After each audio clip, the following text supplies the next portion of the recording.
Well, greetings and salutations, everybody. Welcome back once again, or for the very first time, to the Thoughts and Crap Show, where today, as per usual, it's your host, Danjo, here with part 27 of Stick Tips. Hope you guys are all doing well. And if you're anything like me and you enjoy your 8bitdo controllers, this one may have flown under the radar for you. It definitely did for me for a while, so kind of late on this one, but yeah, if you check 8bitdo's website frequently for firmware updates, you may have checked the M30 2.4G edition, which is their Sega Genesis 6-button fight pad, and seen that if you check the update log, it says version 3.10. That is not been updated since June of 2023, which is when they actually released new firmware for both the gamepad and the receiver. So if you're unfamiliar, that's the website, support.8bitdo.com, and basically you just hover over the controller and click the receiver hyperlink and the controller hyperlink. Both firmwares need to be installed manually. And yeah, again, it's not really indicated that they were updated unless you actually check the README for the receiver firmware download. So, this is actually for the gamepad. I don't think it matters which order that you update. I personally updated the gamepad first, so that's just the method I'm going to be showing you guys here. But yeah, if you open, they'll both be compressed folders when you download them from the website. And after you unzip them and check them out, it does indicate that the M30, this is again the gamepad firmware, the M30 2.4G mini gamepad version, it just says V208. I think it's 2.08. And personally, mine was on version 2.06. Now, typically, with 8bitdo controllers, you can use the firmware updater software to update firmware, but for some of their controllers, you have to do it manually. So, the text in the README was kind of small, but depending on the display that you're watching on, it might be legible. Anyway, I'm just going to read it for you guys, kind of talk about this. So method 1, this is what I did. You unzip the file, obviously. Press and hold start button to turn off the controller. Now that's, they say 3 to 5 seconds, just make sure the controller's off. Now, if you hold down L and R, and then hold start, for just a couple seconds, it will enter the upgrading mode. So blue and yellow LEDs start to blink, because on the top of the controller there are LEDs on both sides of the USB port. The one on the right usually is just blue, solid, to indicate that it's connected. And the one on the left is usually just dark, unless you're charging the controller and then it's orange. So, once you've entered the upgrading mode, connect the controller to your PC via a USB cable. Again, initiate the mode first and then connect it. Step 4, no, that's 5. USB flash drive will be recognized. So just like connecting any other USB storage device to your computer, go ahead and open that. Next, you need to copy the .bat file and paste it into the USB flash drive root directory. So there is a little bit of storage on the controller. Once you open that up after connecting it via USB, that is the .bat file. The M30 underscore 24G underscore mini underscore gamepad V208. So that's the file. You just kind of either drag and drop it or copy paste. either way, since it's an external storage device, it will copy and paste anyway if you're on Windows and you just, drag and drop.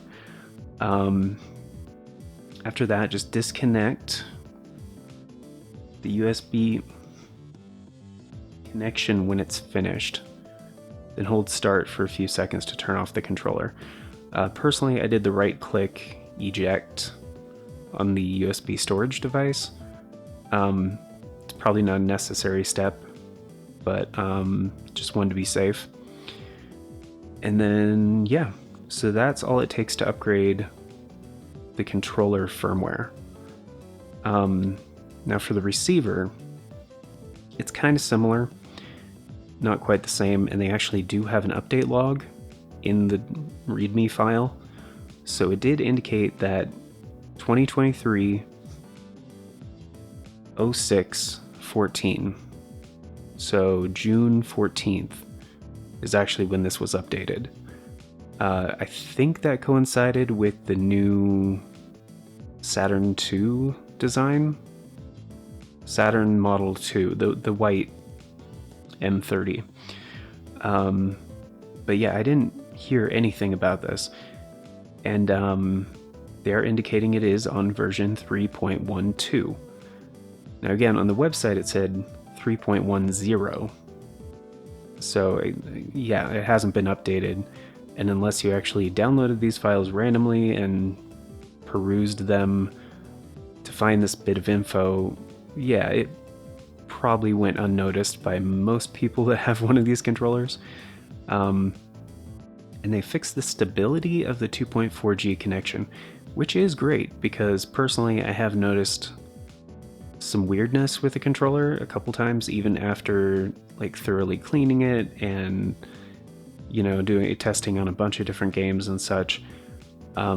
Basically what can happen sometimes is inputs get repeated, especially on the D-pad, where you'll just like hit a direction and then it'll keep going in that direction even after the direction is released. So hopefully that was some kind of issue with like the 2.4, one of the, hopefully it was fixed, but it wasn't a thing that I could replicate with any kind of consistency. It just seemed to be a random kind of glitch. And before, the only other update they did was with 3.10 fixed the bug where the receiver is not recognized by the Genesis Mini, because initially that's what this controller was for. There was also the analog Mega SG, I think it worked with that as well. I'm not entirely sure on that. But, so yeah, how do you upgrade the firmware? Again, it's kind of similar, except this time you're just inserting the receiver into your PC, and then press start on the controller to connect to the receiver. Just like normal, you just tap start, it'll wake up the controller, automatically connect to the receiver, and then blue LED, right, will be solid blue, right, to make sure, to indicate that it is connected, because you need the controller to initiate the upgrade mode. So, once the connection is solid, hold L and R and mode button for, what did they say, 5 seconds? Personally, it didn't take 5 seconds for me, it was only like 3. In case you're wondering, and you didn't play a lot of Genesis back in the day, the mode button on the controller, most would assume would be the start, because it's the original Genesis controller had a slightly different layout, and so the mode button was like a slightly different color, like it is on the original M30, the all black, and the mode or the start button is blue. They don't mean start, they actually mean minus. So yeah, the Genesis controller did not have start and select. So the 3 smaller buttons below start, They have a star button, a minus button, and like a home button, basically. So yes, it is the minus. And the other thing I thought was weird, speaking of the switch, actually I'll get to that here in a minute. Okay, so after you initiate that, the receiver LED will turn red, and the controller LED will blink. So it is still connected, but it's in the upgrade mode. I don't know why they didn't keep it the same with the controller, where the blue and yellow LEDs both flash, but whatever. So it is now into upgrade mode when it does that. Now a U-disc will be recognized by the PC. Example version 3.10. What they mean, like, that will be the name of the external storage device, essentially. It will probably say version 3.10. Because typically with the 8bitdo controllers, when you have them connected in upgrade mode, the name of the storage device is just the current firmware. So it's the same as before. Copy and paste the .dat file to the receiver, and then it will turn back to blue and stay connected, basically. And if you check hard drives or storage devices on your computer, it should not indicate that there's one connected anymore. Like, it'll automatically just like switch back to normal connection mode. So then you can basically just disconnect the receiver, and now the gamepad and the receiver are both upgraded. So that's pretty much it for the upgrade process. Again, it's just kind of annoying that sometimes 8bitdo doesn't actually indicate what the current firmware is. Like, they did this for the Pro 2 wired controller as well, where they had an update for the controller, but they didn't indicate on the website.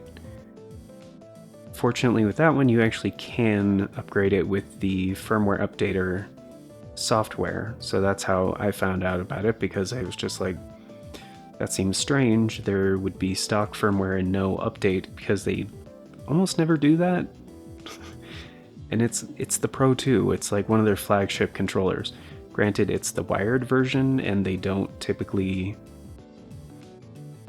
give priority to their wired controllers as much as they do their quote-unquote premium Bluetooth and stuff. I personally don't like Bluetooth. The extra lag is a deal breaker. Most of the time, if I can use 2.4G or a wired controller, that's what I'm gonna do. Because it's a more stable connection, it's faster, and less latency. It's better, you know? Anyway. Yeah, so that is gonna do it for that portion of the video, guys. If that's all you were here for, thanks for stopping by. Greatly appreciate it. But now, I want to actually show some testing. This is one of my favorite Switch games. Period. I was going to put another qualifier on there, but no, this is one of my favorite Switch games. Just period. Streets of Rage 4. And just gonna go do stage 1 normal. Start with Cherry. That's how I usually do, yep. I'll just skip this. So far, everything's snappy. Everything's good. I'm gonna try to replicate. This is the retro soundtrack, right? Yeah, good. Okay. Good. Okay. I'm gonna try to replicate that D-pad issue I was having, because, again, for a lot of people, that's gonna be, like, the main selling point for this controller. Because, like, it's a legendary D-pad. Like, even people that may have never played Genesis on original hardware, like, oh yeah, Genesis D-pads? Hell yeah.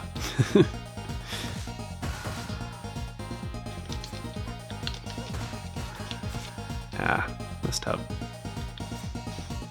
And to be honest, I have not played this in quite some time.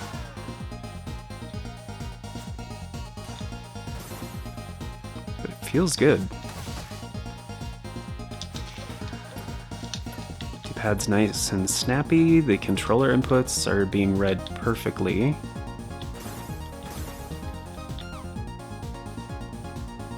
Alright.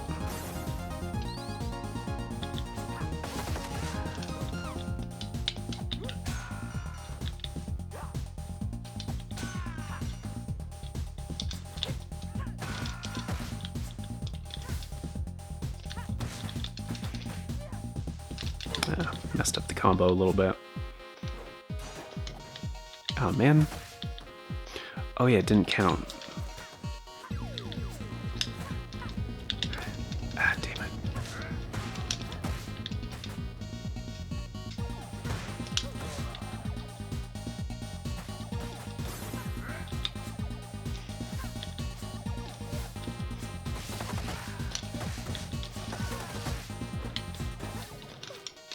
Ah, man.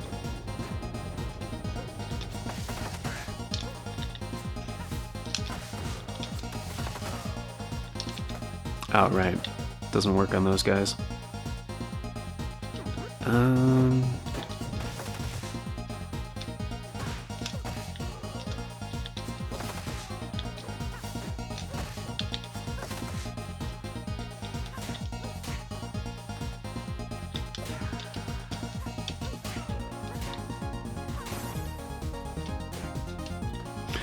Oh, it happened a little bit there.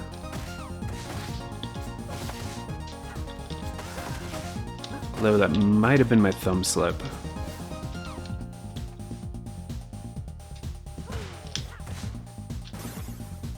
The pipe's almost broken.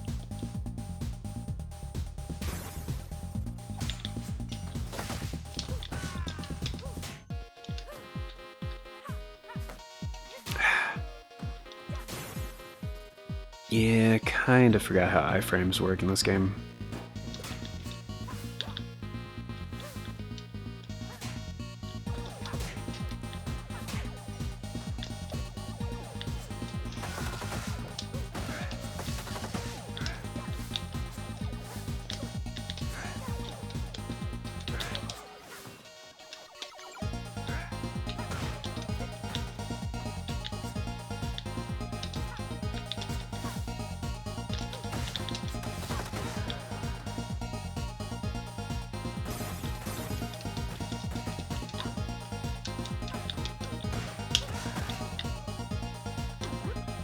Just want to go back for that pizza if possible.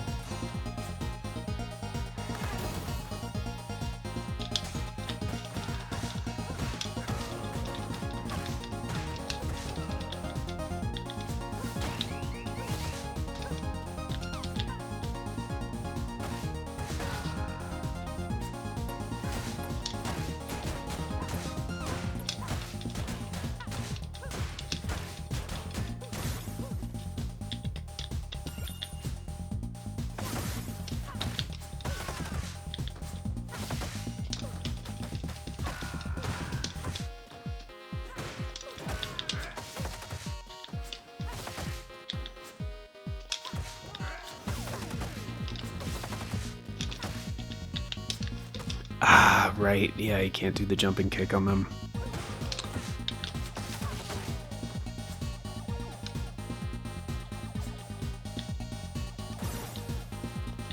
Just didn't want to damage the knife there.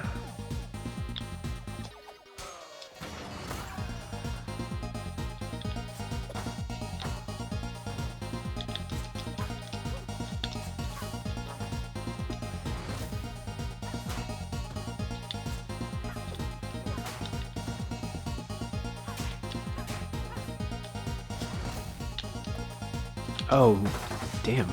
Forgot the catch.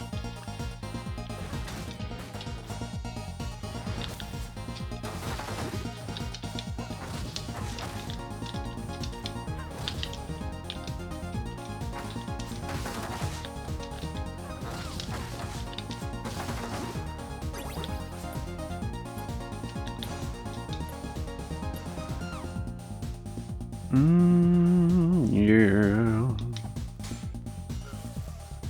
Oh, there's another knife back here.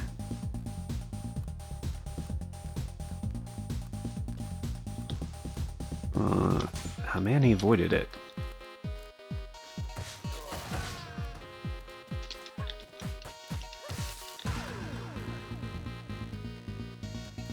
Come on, touch the electricity.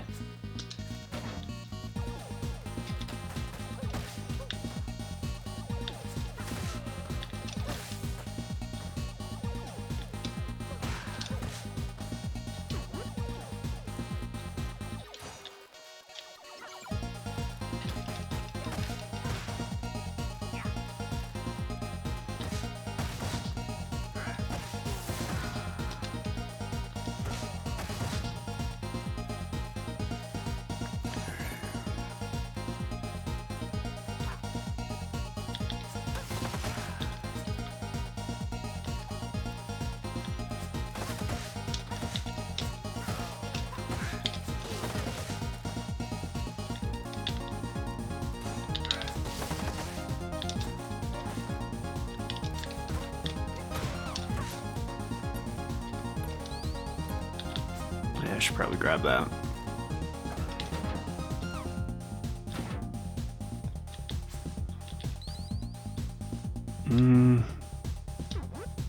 Yeah, if you grab health items while you have full health, it just converts to points.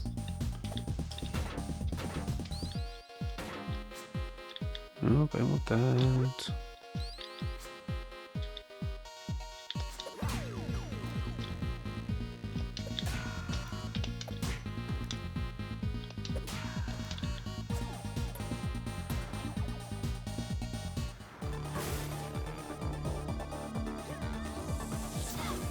Mm-hmm.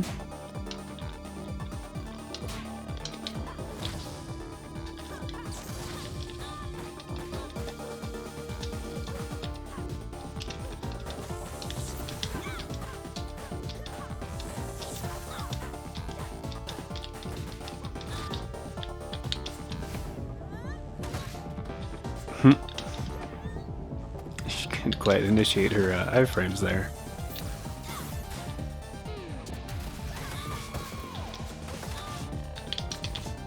Oh, right.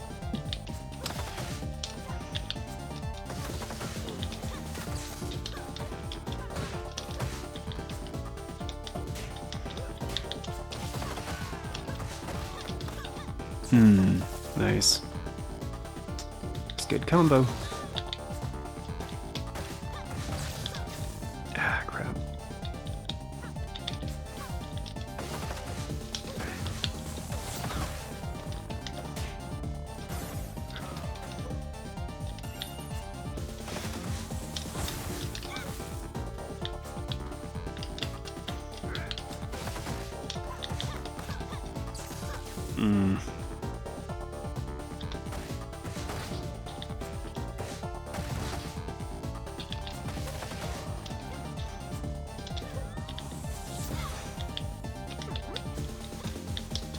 Nope.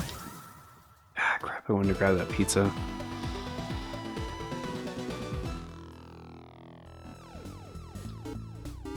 Yeah, it's alright. Hey. Nah, it's fine. Could have gone faster, could have gone cleaner, but... Alright, cool. Well, yeah, I gotta say, guys, it does feel a little bit better than what it was. Not gonna do like compatibility on this video because that's like kind of outside the scope. I kind of just wanted to test like responsiveness on intended platforms, so a little bit different, but yeah, overall I would say a little bit better. A little bit better. There was at one point where I felt like maybe the directional thing stick, the directional, what would I even call that? Directional ghost hold input, I guess, because like it's acting like a hold, but you're not still holding the direction. It did feel like maybe it was doing that for that one point where I was like, but then it stopped immediately. So maybe it does like, I guess maybe it's part of the refresh check or something like that. I don't know. But it could also be that this controller's just grungy because they haven't actually cleaned it in a long time. So I did give it a little blast and a wipe down, but like as far as tearing it down and cleaning it, yeah, I haven't done that in a while. Thankfully, that is very easy to do on this controller, and it does improve the overall responsiveness. So yeah, haven't done that in a while, but even so, I have used this controller like almost every day for quite a while. I use it mostly as a remote, just because it's, you know, it's contoured really nice. It's got that nice D-pad, those big satisfying Genesis style buttons. Overall, one of my favorite retro pads, period. And yeah, I mean, the battery life is really good too, so you don't really have to charge it all that often, but that could be another thing. It could be running on maybe like, no, I charged it a couple days ago, so it's got to be at least at half battery. Because sometimes when the batteries load, then it starts being less responsive. So typically I try to keep it over like 30% battery at the very lowest. But yeah, no, I just charged this recently, so it's got to be over half. Yeah. Anyway, but yeah, thank you all for being here. Greatly appreciate you guys. Hope you enjoyed. And this is kind of getting really repetitive, so let me get to the next. Oh wait, no, there's enemies as soon as you... Yeah, that's not good. Let's just go back to the title screen. Yeah. It autosaves your progress and stuff anyway, so... yeah, stage 2. There we go. Not that I really care, because, like, I usually play this game on, like, harder modes, like, kind of just normal when, you know, playing real casual, but... yeah, thanks for being here. Hope you guys enjoyed, found this video helpful or entertaining or whatever. But of course, before we get going, a very special thank you and to the current Farts and Crafts Show members, which at the time of recording is Novellis Draconis, the one, the only, the incredibly generous. Thank you so much for the support. But if you guys want to be incredibly awesome, support the show a bit more directly, and get in on all those membership benefits like Novellis Draconis does, check out the join button down below or the Farts and Crap Show Buy Me a Coffee. Either way, tiers start at $3 a month. It's only 10 cents a day, gets you into all the basic stuff, including getting to vote in the series that get made here via the Members' Choice Polls. Now, we do currently have a Members' Choice Poll active, which is why I'm releasing these kind of random videos in this time slot, because usually this time slot is for retro classics. Which if you're unfamiliar and watching this kind of not at release, this is the noon Eastern time slot. And yeah, currently the Members' Choice Poll for the next Retro Classic series is the recent round of RC Samples videos. So this time we're doing a classic JRPG that I haven't done on the channel before, or it was such a long time ago that the video quality was terrible and I want to redo it. So those 4 options are Final Fantasy Tactics, The War of the Lions, PSP version, Final Fantasy IV Complete Collection, again, PSP version, Xenogears for the PlayStation 1, and Grandia 1. Also for the PS1. I know the Saturn version is like a little bit better. I don't have the Saturn version. I have the PS1 version. So, it's basically the same thing. But yeah, that is going to do it. Oh, and the poll ends, right. It will be active for a full 7 days. And it started on November 2nd, I believe? 2023? So it should be ending at the end of the day on November 9th. So, and this video should be coming out on the 4th or the 5th. So there's still a few more days to get in on that vote if you guys want to do that. So, and yeah, it's just the best way to support the show more directly. We greatly appreciate it. And yeah, but it's also completely optional. Just appreciate you guys being here. And yeah, till next time, take care, and I hope you all have a glorious day.